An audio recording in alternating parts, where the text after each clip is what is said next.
que aparecía esta función era tal que el gradiente de esa función es el campo, es f de x. Entonces comparábamos cada elemento, decíamos que si estas pares eran iguales, es porque estas cosas son iguales, o sea, si no, no hay igualdad de pares, no podríamos decir que algo es igual si no conserva esta expresión.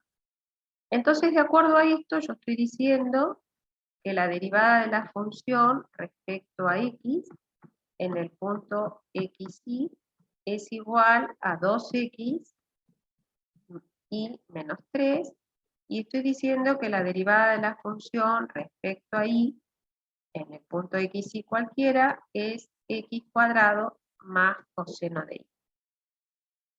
Esto tiene una ventaja importante porque a través del proceso de integración yo voy a poder salir, por así decir, y ver si puedo encontrar la función f esta que estoy buscando. Entonces, si yo integro, por ejemplo, esta función con respecto a x, ¿qué es lo que me va a quedar? Me va a quedar la integral de la derivada de f con respecto a x en xy, diferencial de x. Estoy integrando con respecto a x. Y esto me va a quedar la integral con respecto a x de esto que tengo acá. 2x por y menos 3 diferencial x. Pero como yo estoy buscando una función de x y de y, por los teoremas del cálculo del análisis 1, acá aparece una función de y que tengo que buscarla, que debo buscar, para poder encontrar la función x. Porque, ¿qué pasa? Cuando yo estoy integrando la derivada de una función con respecto a x bajo la diferencial de x, lo que estoy obteniendo como resultado es una función f de x.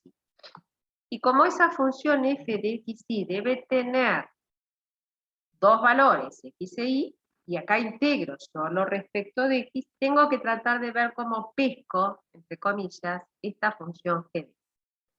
Entonces ahora vamos a integrar esto. Ya integré, de este lado me dio la f de x. Hay que integrar esta expresión que está acá para yo poder encontrar justamente el valor que necesito para esa integral. Yo borraría acá, me parece, como para no tener que avanzar tanto, borraría acá arriba, y entonces si yo borro acá, va a quedar dentro del mismo valor. Si no, después tengo que ir, volver, total es integrar y hacer una sola cosa. Entonces vengo acá, lo llevo para arriba, a ver si lo puedo puchar, por tocar con él.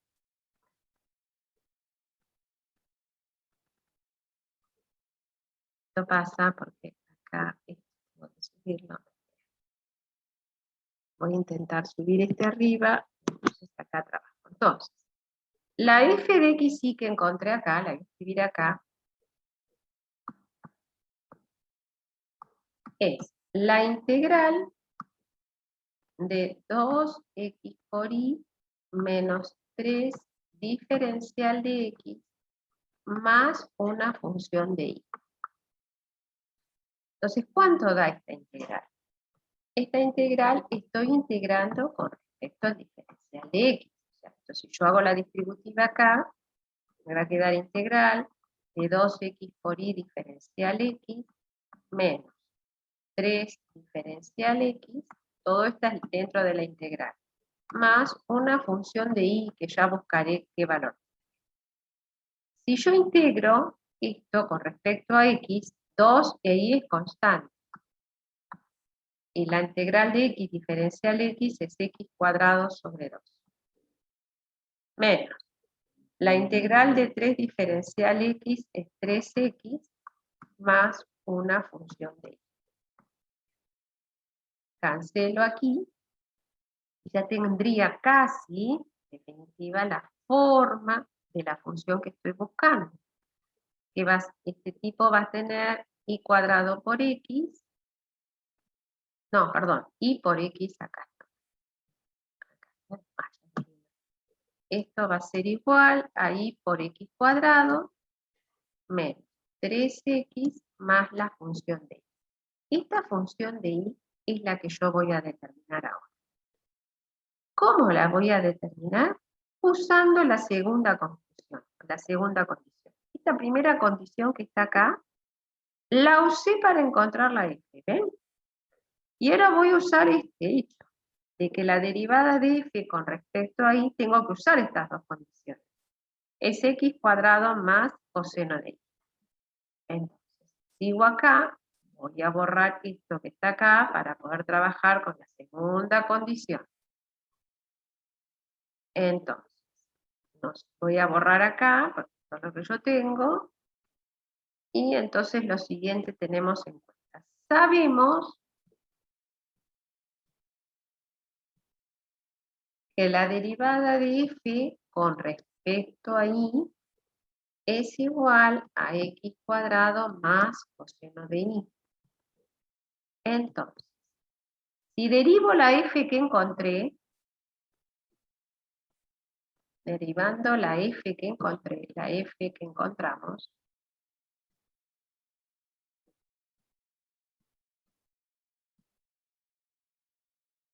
tenemos que la derivada de f respecto a y, ¿a qué sería igual? Derivo esto con respecto a y, x cuadrado, que con respecto a y esto vale 0, 3x no puedo derivar con respecto a y vale 0, más g' de y. Y esta derivada va a ser igual a lo que yo tengo como dato, que es x cuadrado más coseno de y. Bueno, acá estamos en la forma que yo tengo que determinar ahora quién es esta función. ¿Ven? Esto es lo que yo tengo que determinar. Pero tiene algo bueno esto, porque esto me permite cancelar esta con esta. Y ahora sí, me dice que g' de y, la condición en realidad dice que g' de y es igual a coseno de y. Entonces, como yo quiero hallar g de y, vuelvo a integrar ahora con respecto a diferencial de y. G' de y diferencial de y es igual a la integral del coseno de y diferencial de y más la constante de integración. Ahora sí aparece la constante de integración. Entonces, ¿qué me aparece acá? Me aparece quién es g de y, porque la integral de la derivada es justamente la función que me están dando. La integral del coseno de y diferencial de y, ¿cuánto es? Seno de y. ¿Eh? Seno de y. Seno de y más k. Bueno, ya sé cuánto vale la g de y. O sea que ya sé cuánto vale ahora la f de x. Fíjense en acá. Si yo vengo acá, voy a poder decir, por lo tanto, f de xy va a ser igual a esta función que encontré, y por x cuadrado menos 3x más la función de y que encontré, que vale seno de y más la constante. Ahí encontré la función potencial. Bueno, esto tendría que ser tal que si ustedes calculan la derivada con respecto a x, me debería dar la primer coordenada del campo. Y si yo calculo la primera derivada, miren acá, ¿no? Ustedes calculan la primera derivada que les da. Con respecto a x les va a quedar 2x por y menos 3, que me parece que es la primer componente del campo. ¿Ven? Si Profe, sí, ¿qué hice después de integral de coseno de y, diferencial de y más qué dice? una constante k, una constante k. Ah, bien, gracias. Entonces, si ustedes derivan con respecto a x, esto les va a quedar 2x por y menos 3, que es la primer componente del campo. Y si derivan con respecto a y, les va a quedar x cuadrado más coseno de y que es la segunda componente del campo. O sea que la función potencial que encontré está bien. Van a ser varios de estos, pero bueno, yo acá les muestro uno y después les voy a completar qué condiciones más necesito para que este campo vectorial gradiente, pero yo necesito definir un poquito más de cosas para dar ciertas condiciones más para los gradientes. Pero bueno, este tema es interesante desde ese punto de vista, que uno puede trabajar con estas expresiones que tengo acá. Bueno, yo apliqué ahí el operador nabla, lo apliqué directamente, sin hacer ninguna otra cuenta. Está aplicado, nada más. Vamos a ver ahora qué pasa cuando ustedes al operador lo aplican tanto escalar como vectorialmente. Entonces vamos a ver, acá ya aprendí a hallar una potencial, y vamos a ver lo siguiente. El operador para nosotros, no olviden, era derivado con respecto a x, derivado con respecto a y, en el caso de dos variables, y si no, derivado con respecto a z. Vamos a dar otra definición. La definición que vamos a decir que el rotacional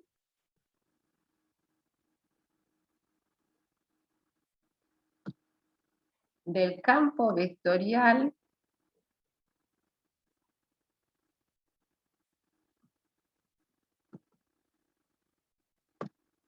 f de x y z, como que se expresa como f1 de x y z, f2 de x y z, y f3 de x y z, o sea, tiene tres coordenadas. El rotacional de ese campo vectorial es el campo vectorial, también nos da un campo vectorial, es el campo vectorial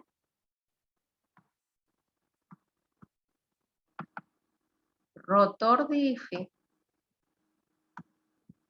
igual a nabla producto vectorial f. Entonces acá yo tengo que recordar quién es este producto vectorial. Entonces así yo voy a encontrar la forma. Entonces vamos a decir que el rotor nabla vectorial f va a ser determinado por la forma del producto vectorial y j k. Vamos a ver que me alcance acá, yo en mi letra. Como estoy haciendo operador derivado con respecto a x, derivado con respecto a y, derivado con respecto a z, y aplicado al campo, o sea, multiplicado con el campo, que tiene tres coordenadas, f1, f2, f3. O sea que el rotor es un vector, por eso es un campo vectorial. Vamos a ver cuáles son las componentes.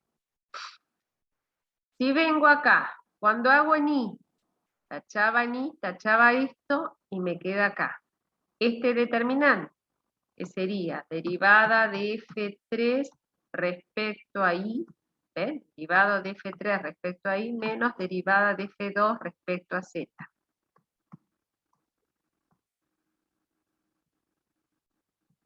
Según el versor y. O sea que este es el rotor.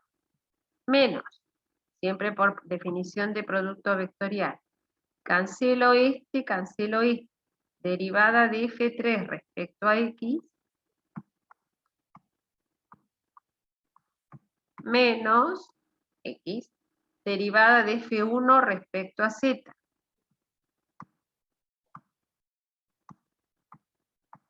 Esto según j. Más, según k, sacamos esto, definición de producto vectorial. derivada de F2 respecto a X menos derivada de F1 respecto a Y. Esto según K. Ahí tienen definido el rotor. O sea que si yo quiero calcular el rotor de F, esta expresión que está acá, que es el producto vectorial de nabla por F, les va a dar la fórmula del rotor de F. ¿Listo? Después ustedes sacarán las cuentas de acuerdo a los ejemplos que ustedes tengan, pero les van a dar ese como el ejemplo del rotor de F. O sea, tendrán que hacer nada más que las derivadas de acuerdo al campo que tengan, y van a tener las propiedades que necesitan.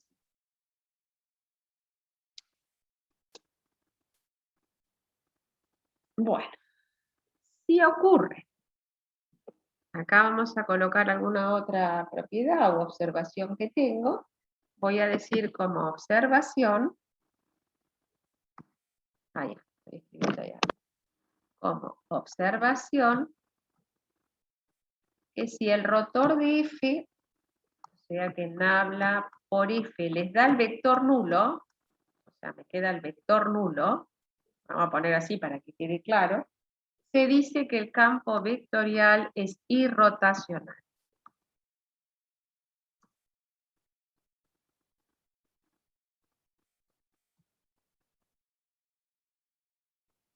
Bueno, nada más, irrotacional. Bien. ¿No? En ese punto. O sea que quiere decir que el fluido no tiende a girar alrededor del punto. O sea, no tiende a girar alrededor del punto, sino como que se dispersa un poco. Vamos a dar ahora la idea de lo que entendemos por divergencia.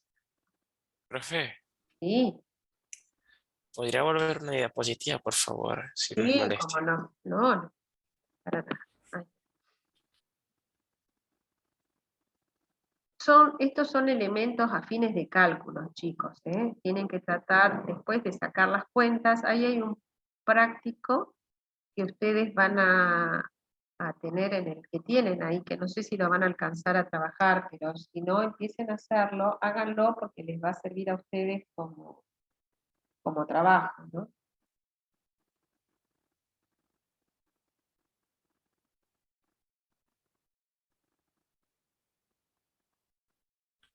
Listo, profe. Muy bien, Gracias. está bien, ahí está. Entonces, vamos a dar la otra definición que dice que la divergencia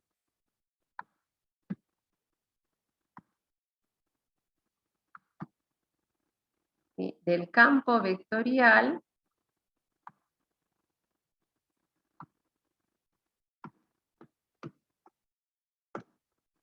f de x y z, cuyas componentes vuelven a ser lo mismo, f1 de x y z, f2 de x y z, y f3 de x y z. Estas son las componentes. Es la función escalar, esta ya me da como resultado función escalar, es la función escalar divergencia de f igual al nabla producto escalar f.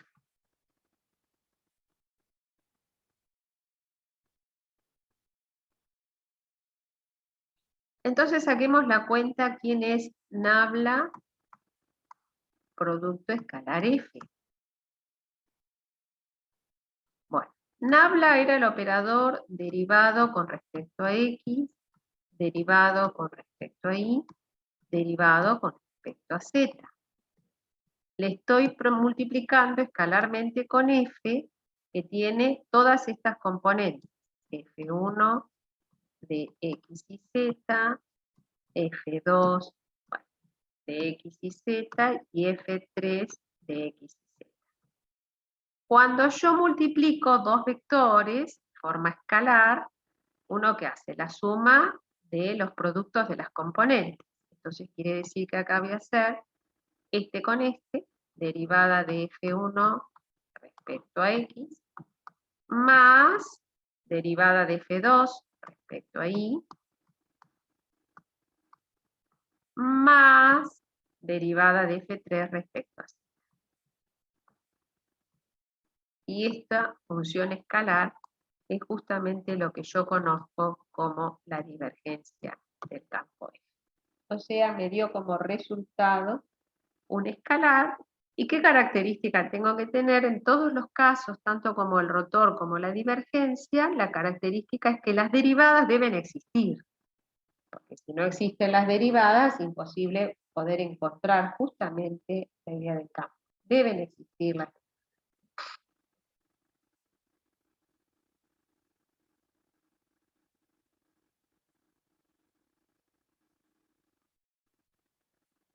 Acá tienen como una aplicación, ¿no? Cuando uno trabaja la divergencia en los campos, hay una aplicación que dice lo siguiente, ¿no? Que como una observación, que la van a tener también por ahí, así como el campo es irrotacional, si el rotor es cero, uno puede decir que si uno tiene que el gradiente, ¿no? Por F de X y Z me da un número mayor que 0, o sea, ese escalar es positivo, lo que va a decir esto, si la divergencia es positiva, quiere decir que sale más fluido del que entra, en el caso de los flujos de fluidos, más fluido del que entra.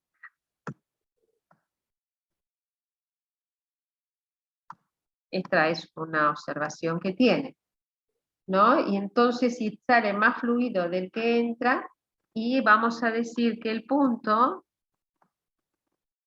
X y Z se dice que es una fuente.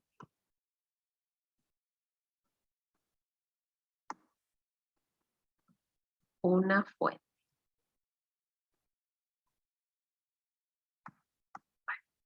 Ahora bien, si yo tengo que el gradiente, o sea que el nabla escalar F es negativo, o sea, tengo una divergencia negativa, en la caja, por ejemplo, si hay una caja, entra más fluido del que sale.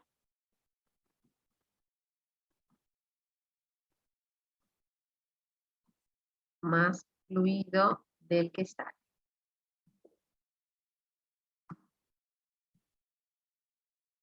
Y si eso ocurre, se dice que el punto que X y Z es un sumidero. Habrán escuchado hablar de sumidero.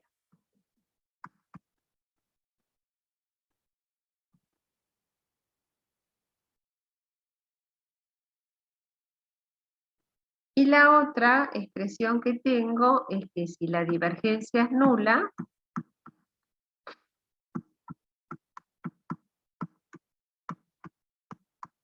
en todos los puntos de una región D, o sea, donde está definido, digamos, el campo,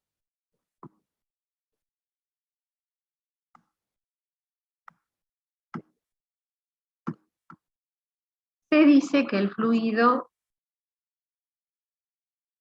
o que el campo de fluidos, el campo F, o también el fluido,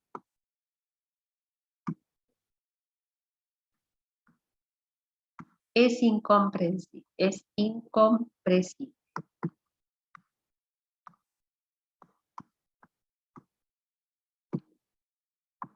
Bueno, estas son opciones y posibilidades que tienen, algunas de aplicaciones que tienen justamente los campos escolares. Luego ustedes en el práctico van a ver que uno puede trabajar un poquito más acá y ver si un campo, uno puede sacar cuentas ahí, puede aplicar el operador, escalar vectorialmente y demás, y entonces ahí uno tiene distintas expresiones de lo que puede hacer, ¿no? Esas son distintas opciones que uno tiene para trabajar, pero también uno tiene estas condiciones que tengo acá. Y esto de aprender tanto la divergencia como el rotor, como encontrar estas expresiones, también apunta a tener otra condición importante para decir cuándo un campo es conservativo. Entonces vamos a usar también esta idea, esto téngalo en la mano, porque estas son opciones. Profe, Sí, ¿podría ¿acá? volver un segundito atrás, por favor? Sí, cómo no. Esto también nos va a servir para los campos vectoriales conservativos. O sea, vamos, la idea esta, ¿no? De yo poder trabajar sobre esta expresión, también voy a hacerlo en los campos vectoriales conservativos. Vamos a usar una de estas propiedades que tenemos acá para ver cuándo un campo vectorial es conservativo. Ahí está, profe, gracias. Buenísimo. Bueno, entonces acá el teorema que nos va a ayudar también va a ser el siguiente. Dice, sea f de x y z formado por las tres componentes. Yo acá voy a colocar f1 para no poner f de x y z, pongo el paréntesis, pero está implícito que son funciones de las tres variables, ¿no? f3, así. Un campo vectorial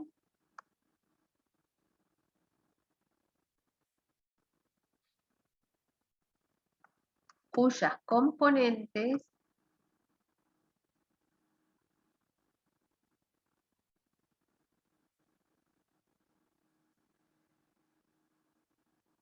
F1, F2 y F3 tienen derivadas parciales primeras continuas.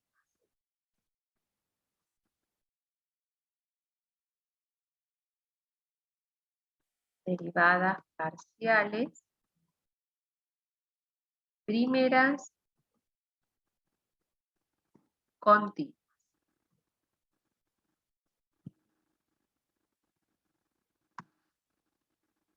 En todo punto de R3.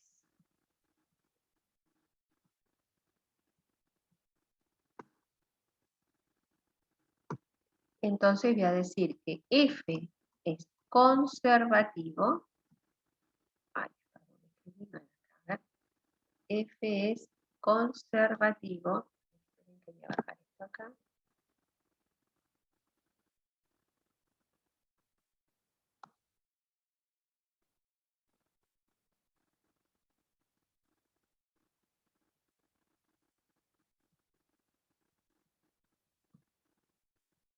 Sí, solo sí, el rotor del campo es el vector. O sea, si a mí me dan un campo y me dicen averigüe si es o no conservativo, lo primero que yo debería de hacer para saber si el campo es o no conservativo es probar cuánto vale el rotor. Si el rotor me da 0, listo, ya no trabajo más. Ya sé, si me da 0, sé que es conservativo, perdón, y puedo hallar el función potencial. Si no me da 0, listo, no hay función potencial. O sea, yo no voy a poder encontrar una función que haga que ese campo sea o no conservativo. Eso es interesante desde ese punto de vista, ¿no? Que yo tengo que tratar de ver si un campo es o no conservativo. Supongamos acá que yo voy a usar lo siguiente. Miren acá, yo me dan un ejemplo y me dicen así, determinar si el campo es o no conservativo. Determinar si el campo es conservativo.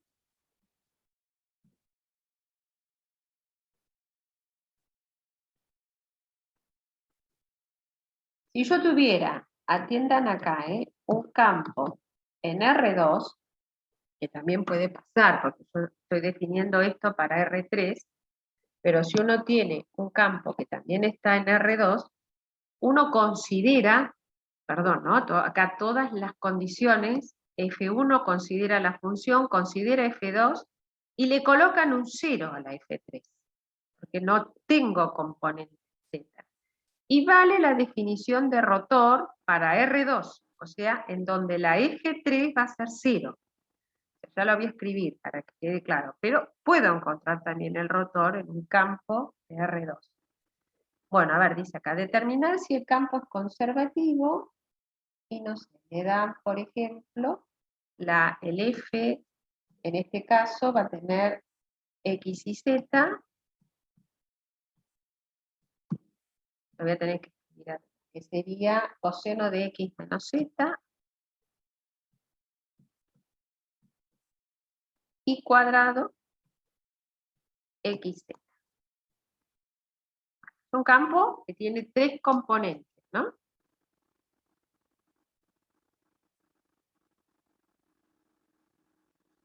El teorema dice que sería conservativo si solo si el gradiente es 0. O sea que si el gradiente 0 es conservativo, ¿y qué pasa? Si no es 0, ahí estaría muy bien, porque si no es 0, justamente este teorema estaría siendo bonito y considerado, porque si no es 0, entonces estaríamos diciendo que el campo no es conservativo. Porque eso sería negar el consecuente. Si no es 0, el campo no sería conservativo. Entonces, vamos a intentar hacer el gradiente, el rotor, perdón. Nabla por F va a ser I, vamos a ver si nos alcanza acá, JK, derivado con respecto a X, derivado con respecto a Y, derivado con respecto a Z, y el campo tiene componentes, acá, coseno de X menos Z, acá abajo tiene Y cuadrado, y acá abajo tiene X. Entonces vamos en I. Si vamos en I,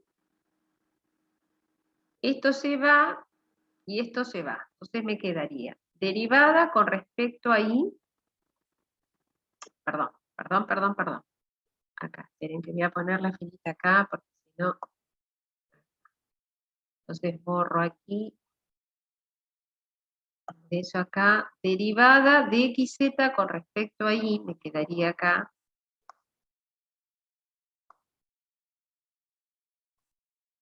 Menos derivada de I cuadrado respecto a Z. Esto según I. Menos. Según J, tacho esto y esto. Derivada con respecto a X. ¿De quién? De XZ. Menos derivada de esto. Que sería derivada con respecto a Z del coseno de X menos Z. Eso según J. Más según K, derivado de I cuadrado con respecto a X, menos derivado del coseno de X menos Z con respecto a Z. No, el coseno de X menos Z con respecto a Y. Perdón. Esto según K. Bien. Voy a borrar acá arriba, chicos, porque así sacamos las cuentas aquí mismo.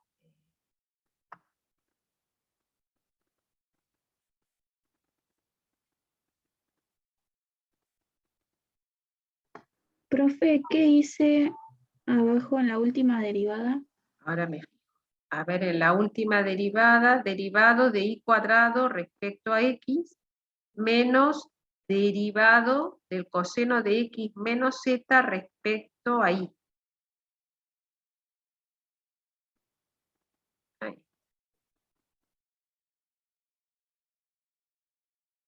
Bueno, entonces vengo acá y esto va a ser nabla por F, entonces vamos a sacar las cosas. Derivado de xz respecto a y, 0.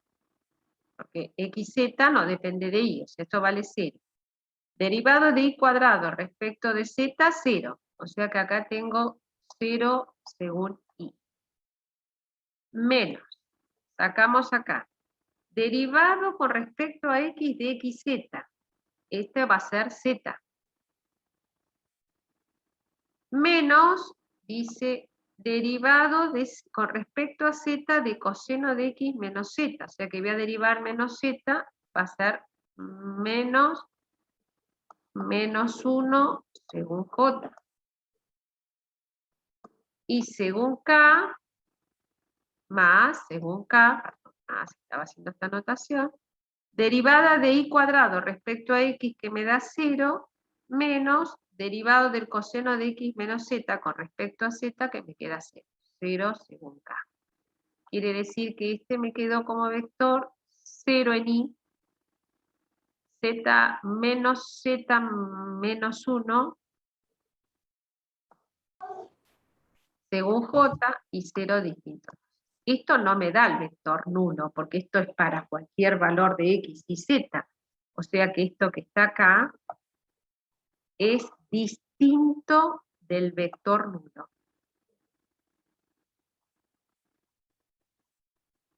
No me da, porque me falló en esta componente. Si esto me hubiera dado 0, ahí sí. Pero es distinto del vector nulo, por lo tanto el campo no es conservativo. O sea, esta condición es muy buena antes de ponerme a calcular las integrales que les hice yo para hallar la función potencial. Uno podría ver si existe la función potencial.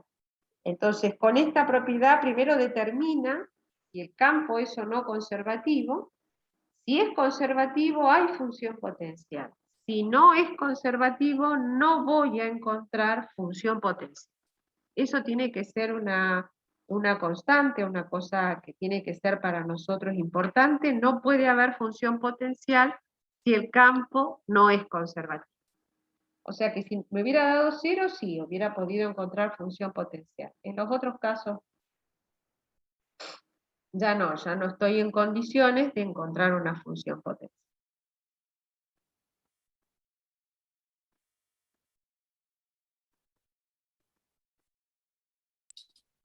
Profe, justo se va a cortar la Se clase. va a cortar, bueno, justito, llegamos justito.